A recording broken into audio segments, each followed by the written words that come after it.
war degdega daawadayaal cutubyadii ugu badnaa ee ciidanka xoogga dalka Soomaaliyeed ayaa waxa ay kaabiga ku hayaan deegaanada dhaca degmada Maxaas ee gobolka Hiiraan. warkan Soomaal aad ku maqlayseenba saacadihii la soo dhaafay cutubyadani waxa ay deegaanadaasi kaabiga u hayaan dhowr jiho ay ka weerareen iyadoona ciidanka xoogga dalka Soomaaliyeed oo ku hubeysan hubka noocyadiisa kala duwan oo dhawaan sagootiyay taliyaha ciidanka dhulka ay haatan kaabiga ay ku hayaan magaalooyinka Maxaas iyo Muqokori.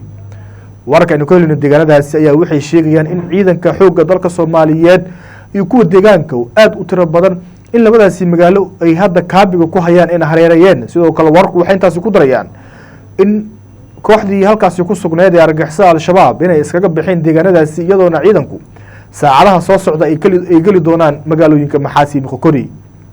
ciidankii ugu badnaa ee xoogga dalka Soomaaliyeed ayaa gaaray deegaanada Hiiraan maalmihii la soo dhaafay waxayna ujeedka ciidankaasi yihiin qaabkii ay uga qayb qaadan lahaayeen dagaalka adag ee lagu jiro kooxaha qawaarta ee al-shabaab. subaxnimadan warka aynu ku helayno deegaano ka tirsan gobolka Hiiraan ayaa waxay sheegayaan in ciidanka xoogga dalka Soomaaliyeed oo si weyn u tababaran kuna hubeysan hubka noocyadiisa kala duwan ee hadda kaabiga ku hayaan deegaano ka tirsan gobolka Hiiraan qaasatan magaalooyinka Maxaas iyo Muqokori waxayna ciidanka xoogga dalka Soomaaliyeed ay haatan gudaha ugu jiraan dhowr goobood oo ay nabadgelyadu ku dhuumaaleysan jireen. saraakiisha qaybta 12aad ee ciidanka xoogga dalka Soomaaliyeed oo xiriir dhow la sameeyay ayaa waxay u xaqiijiyeen in ciidanku saacadaha soo socda ay qabsan doonaan magaalooyinkaas iyadoona ciidanku ay wehelinayaan ciidan deegaan oo ka tirsan ama degan gobolka Hiiraan.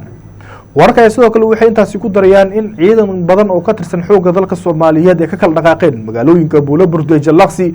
waxayna ku sii jeedaan deegaanada lagu tuhunsan yahay inay ku dhuumaaleysanayaan argagixisada al-shabaab.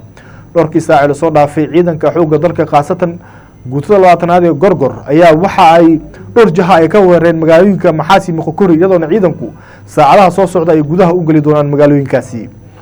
howlgalkii ugu cuslaa ee dabcan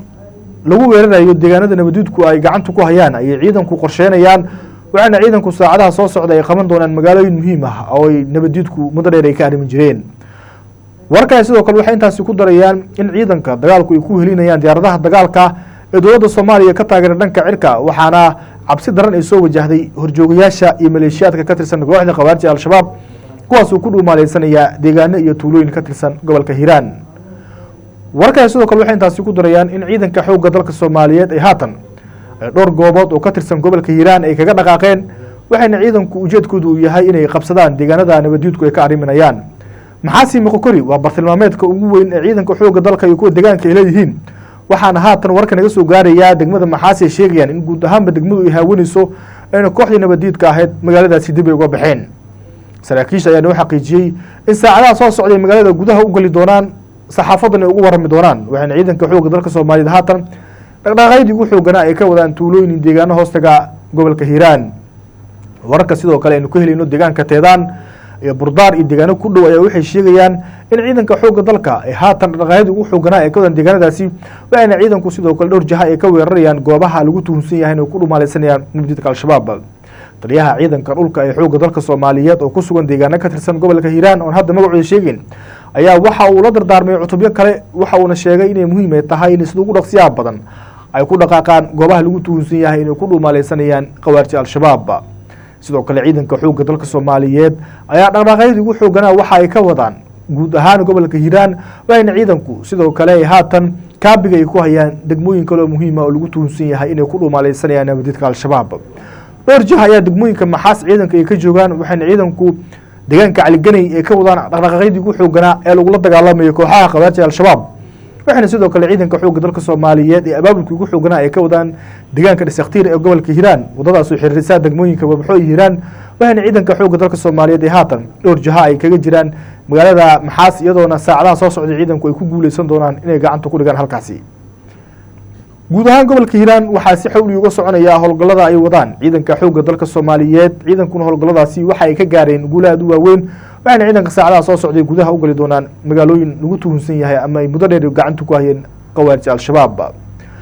gobolka Shabeellaha Dhexe ayaa ka mid ah goobaha ciidanka sida xoogan ee howlgallada uga wadaan. wararka aynu ku helayno Califoor Dheere Jabad Gudane iyo deegaanka Cadaalixi ayaa waxay sheegayaan in ciidanka xoogga dalka Soomaaliyeed halkaasi ay ka wadaan dhaqdhaqaaqyadii ugu xooganaa ee lagu la dagaalamayo kooxaha nabadgelyada al-shabaab. warka deegaanadaas aynu ku helin ayaa waxay sheegayaan in ciidanku dhowr jaha ay ka weerareen degmooyinka masaajida cali guduud iyo aadan yabaal waxayna ciidanku sidoo kale halkaasi ay ka wadaan abaabulkii ugu dambeeyey deegaanadaasi looga sifeynayay nabadiidka al-shabaab ciidankii ugu xooganaa ee commandoska gorgor dhawaana tababar loogu soo xiray magaalada muqdisho ayaa labadii habeen lasoo dhaafay waxaa loo daabulay deegaano ka tirsan gobolka shabeellaha dhexe waxayna ciidankaasi qayb ay ka qaadan doonaan dagaalka adag ee lagula jiro kooxaha nabadiidka al-shabaab dhaqdhaqaaqyadii ugu xooganaa ayaa waxay ka soconayaan ceel cali axmed ceel baraf iyo deegaano ku dhow deegaanadaasoo guud ahaanba hoostaga gobolka shabeellaha dhexe saraakiisha ciidanka xoogga dalka soomaaliyeed ee ku sugan gobolka shabeellaha dhexe ayaa inoo xaqiijiyey in ciidanku haatan abaabulkii ugu dambeeyey ay ka wadaan deegaanadaasi waxayna ciidanka xoogga dalka soomaaliyeed maalmihii ugu dambeeyey ay wadeen dhaqdhaqaaqyo xoogan oo lagula dagaalamayo kooxaha nabadiidka ah al-shabaab shabeellaha dhexe waxay ka mid tahay goobaha sida weyn ee ciidanka xoogga dalka soomaaliyeed uga wadaan abaabulada xoogan waxayna ciidanku maalmihii ugu dambeeyey dhaqdhaqaaqyo xoogan ay ka wadeen deegaanadaasi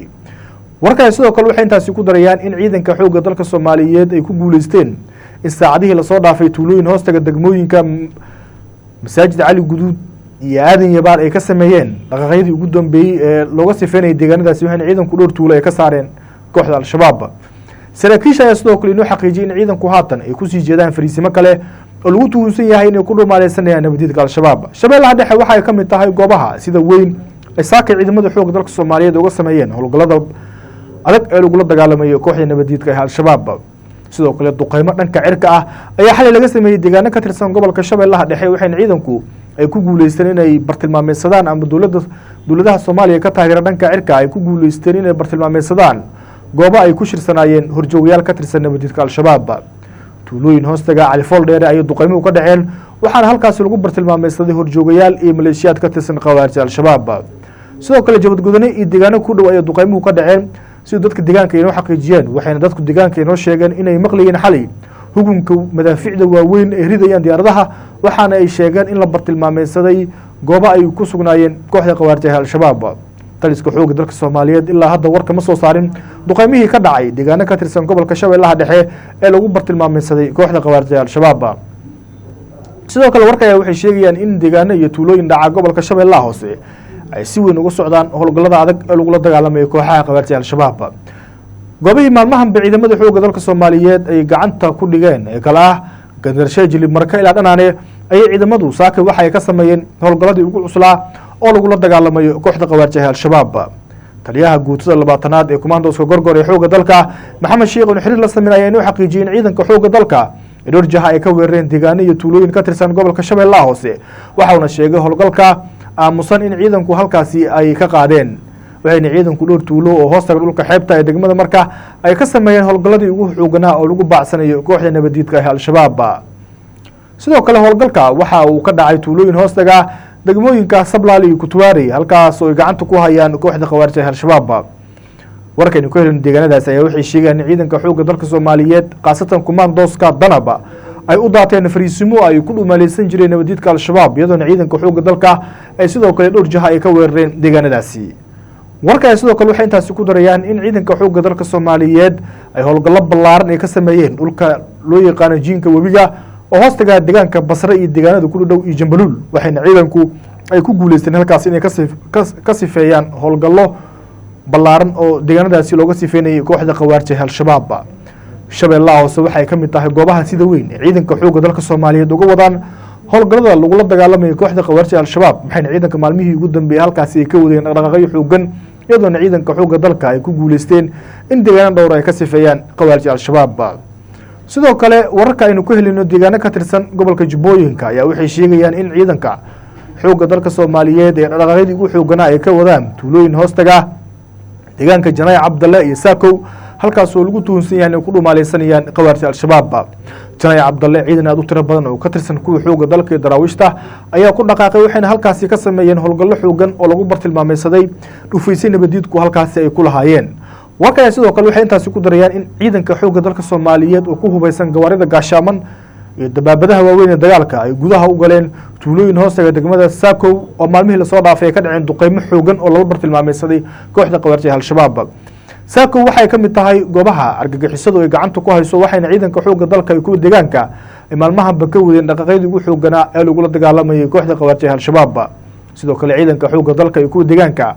ayaa howlgaladii ugu cuslaa waxa ay ka wadaan degmada Jilib iyo tuulooyin ku dhow waxaana ciidanku ay dhowr jaha ay ka weerareen deegaanadaasi iyadoona ay ku guuleysteen in goobahaasi ay ka sifeeyaan kooxda qawaarjaha al-shabaab guud ahaan gobolada dalka waxaa si xawli uga soconaya howlgalada adag ay wadaan ciidanka xoogga dalka Soomaaliyeed deegaanada Jubbooyinka ayaa kamid ah goobaha ciidamadu sida adag howlgalada uga wadaan sidoo kale war aynu ku helino tuulooyin hoostaga degmada Jilib ayaa waxay sheegayaan in xalay labadii habeenimo ay ka dhaceen duqeymo xoogan oo laba bartilmaameedsaday baro control ay nabadgelyadu ku lahayn deegaanadaasi dadkana lacagaha baad lagu qaadi jireen warka ayaa sidoo kale waxay sheegayaan in halkaasi guud ahaanba la burburiyay barihii control ay nabadgelyadu ku lahaayeen iyadoona saraakiisha ciidanka xoogga dalka ay noo xaqiijiyeen in duqeymo xoogan lala bartilmaameedsaday dhowr goobood ay ku dhuumaleysan jireen kooxda qawaarjaha al-shabaab jubbada hoose jubbada dhexe iyo deegaano ka tirsan gobolka Gado waxaa si xawli uga soconaya howlgalada ay wadaan ciidanka xoogga dalka Soomaaliyeed maalmihii ugu dambeeyay ciidanka howlgaladaasi waxay ka gaareen guulaha waaweyn sidoo kale guud ahaan gobolada dalka waxaa ka soconaya halganka xoogan ee dalka looga sifeynayo kooxda qawaarjaha al-shabaab iyadoona ciidanka xoogga dalka Soomaaliyeed howlgaladii ugu dambeeyay ay ka gaareen guulaha waaweyn daawadayaal hadduu muuqaalkan ku soo gaaro meel dheer inoo gaartay channelkan subscribe inoo saar oo mahadsantihiin